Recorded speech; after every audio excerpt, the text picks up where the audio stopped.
Hello friends, welcome to செல்வி சமையல் channel. பிள்ளையாருக்கு பிடித்த பிள்ளையார்பட்டி அரிசி பருப்பு மோதகம் செய்கிறது எப்படின்னு பார்க்கலாம். நான் 1 டம்ளர் பச்சரிசி, 1/2 டம்ளர் பாசி பருப்பு எடுத்திருக்கேன். ரெண்டையும் கழுவிட்டு 1 மணி நேரம் ஊற வச்சுக்கலாம்.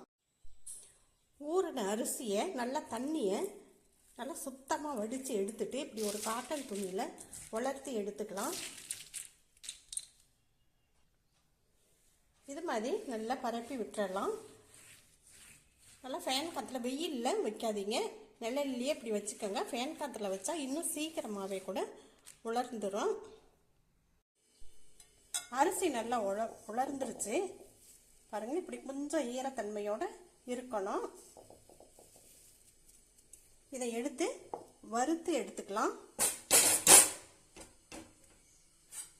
ஸ்டவ் ஆன் பண்ணி வச்சுருக்கேன், வறுத்துக்கலாம்.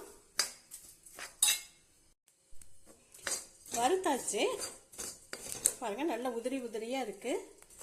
நல்ல ஒரு வாசமும் வந்துருச்சு. இந்த அளவுக்கு வறுத்தா போதும். இதை எடுத்து ஒரு பாத்திரத்தில் சேர்த்துடலாம்.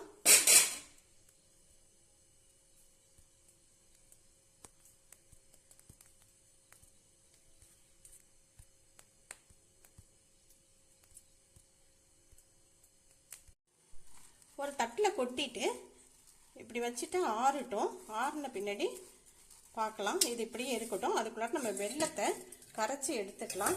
நான் 1.5 கப் வெல்லம் எடுக்கிறேன். இந்த டம்ளராலேயே நம்ம அரிசி அளந்த டம்ளராலேயே 1.5 டம்ளர் எடுக்கிறேன். இன்னும் 1/2 டம்ளர் சேர்த்துக்கிறேன். 1/2 டம்ளர் தண்ணி ஊற்றிக்கலாம்.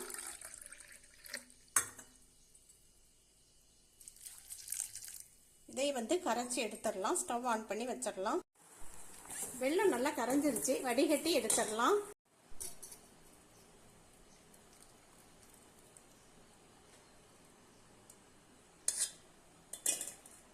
இது இப்படியே இருக்கட்டும்.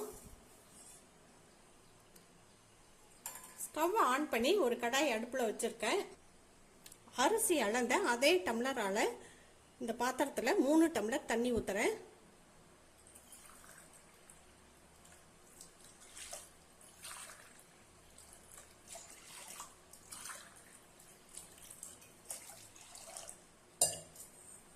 கொதி வரட்டும்.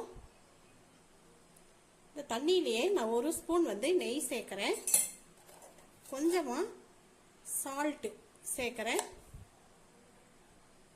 ஏலக்காய் தூள் ஒரு அரை டீஸ்பூன் சேர்க்குறேன்.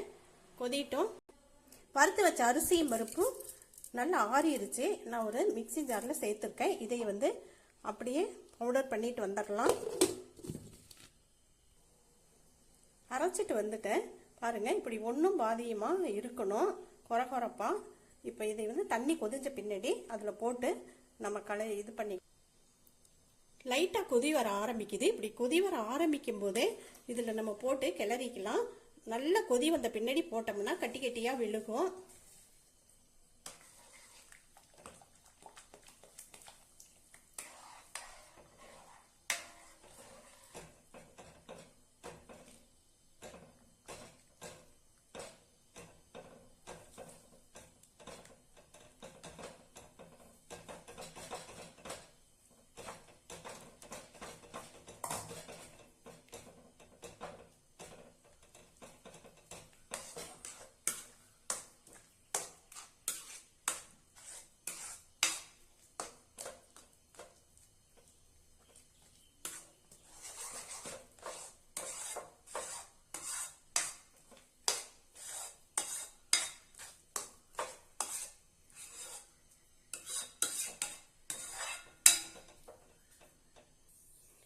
போட்டு மூடி வச்சிடலாம். ஒரு 5 நிமிஷம் வேகட்டும். வெந்து நல்லா கெட்டி ஆயிடுச்சு. எனக்கு தண்ணி பத்தலை. நான் இன்னொரு டம்ளர் தண்ணி கொதிக்க வச்சு எடுத்து ஊற்றுனேன். இப்போ வெந்துருச்சு. ஒரு சில அரிசி தண்ணி இழுக்கும், ஒரு சில அரிசி தண்ணி இழுக்காது. எனக்கு கொஞ்சம் அதிகமாக தேவைப்பட்டுச்சு. இப்போ நம்ம கரைச்சி வச்ச வெள்ளைக்கரைசலை இதையே சேர்த்துடலாம்.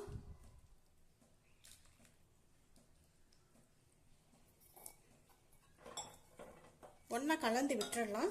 நான் தேங்காய் துருவல் 1/2 கப் எடுத்து வச்சுருக்கேன். அந்த டம்ளரால் 1 டம்ளர் இருக்கும். இது அரிசி அளந்த அதே டம்ளரில் தான் நான் எல்லாமே எடுத்திருக்கேன்.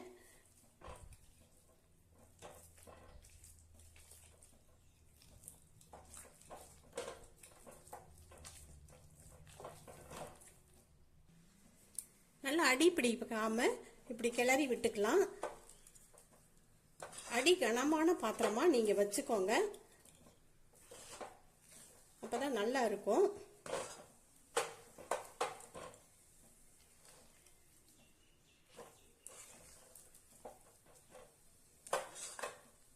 தண்ணி கொதி வரும் பொழுதே நீங்க அரிசியும் பருப்பையும் போட்டு கிளறி விடுங்க.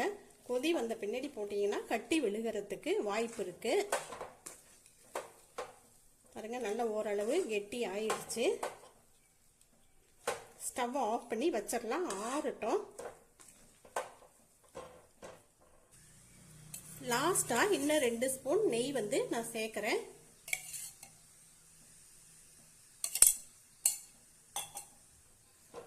நல்லா கிளறி விட்டு எடுத்துடலாம்.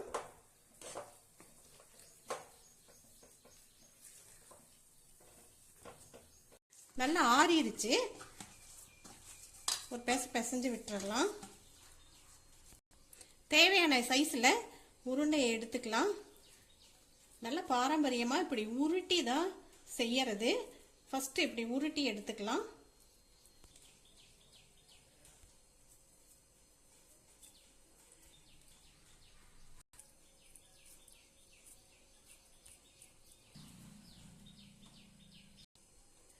இது மாதிரி இந்த மோதக அச்சிலையும் செஞ்சுக்கலாம்.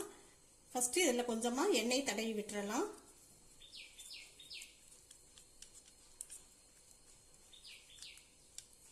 க்ளோஸ் பண்ணிட்டு தேவையான சைஸு உருண்டையை எடுத்து இதில் வச்சிடலாம்.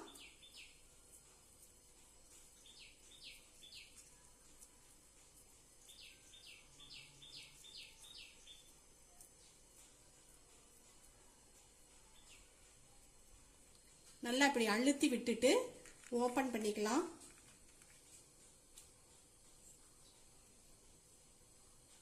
பாருங்க, இதையும் எடுத்து வச்சுக்கலாம். இது மாதிரி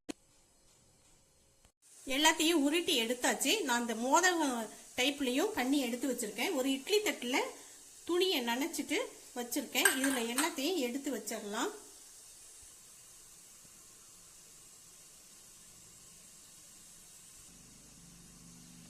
இட்லி பாத்திரத்துல தண்ணி ஊத்தி வச்சிருந்தேன். தண்ணியும் கொதியுது. இது மாதிரி கொதி வந்த பின்னாடி நம்ம இந்த தட்டை வச்சுட்டு ஒரு 10 நிமிஷம் வேக வச்சு எடுத்துடலாம். மூடி போட்டு வச்சிடலாம். 10 நிமிஷம் ஆயிடுச்சு. மூடியை திறந்துட்டு ஸ்டவ் ஆஃப் பண்ணிட்டு பார்க்கலாம். பாருங்க, எல்லாம் நல்லா வெந்துருச்சு. இப்போ இதை எடுத்து வெளியில வச்சிடலாம். கொஞ்சம் ஆறட்டும், ஆறின பின்னாடி எடுத்துக்கலாம். பிள்ளையார்பட்டி அரிசி பருப்பு மோதகம் ரெடி ஆயிடுச்சு.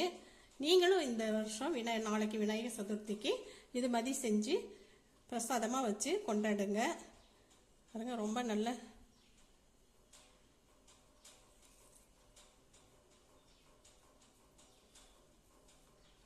இதுவும் பாருங்க எந்த அளவுக்கு நல்லா சாஃப்டா இருக்குன்னு.